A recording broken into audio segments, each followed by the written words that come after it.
Néfaste pour les sols, la santé et l'environnement. Les engrais chimiques ne peuvent pas être utilisés éternellement. Comment nourrir les plantes autrement, tout en nourrissant des milliards de gens? Produire plus, oui, mais surtout produire mieux. Voici aujourd'hui les nouveaux enjeux. Allier qualité et quantité, afin que notre planète soit préservée. Laissons place aux biofertilisants, assurons un futur à nos enfants. La plante est un organisme autotrophe qui puise ses ressources à la fois dans le sol, comme l'eau et les ions, mais aussi dans l'air avec le CO2 ou encore les rayons du soleil, pour pouvoir produire de la matière organique par la photosynthèse. Mais une surexploitation de ces ressources peut conduire à une modification de l'environnement, comme la pollution des eaux, de l'air, des pluies, de la sécheresse ou encore une diminution de la biodiversité. Les bactéries sont des micro-organismes vivant dans le sol. Parmi leur grande diversité, certaines sont capables de répondre aux besoins nutritifs des plantes.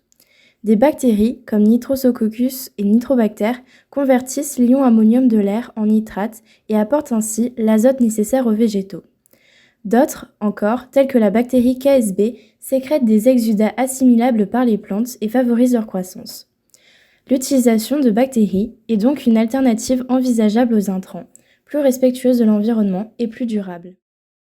Il existe donc différentes solutions aux intrants qui permettent de répondre aux besoins des plantes. Ces alternatives, sous forme de biofertilisants, vont permettre de jouer un rôle clé dans leur développement et leur croissance, tout en assurant un rendement maximal. Cette production plus responsable permet de répondre à la demande croissante des matières premières, tout en préservant les ressources naturelles comme l'eau et les sols.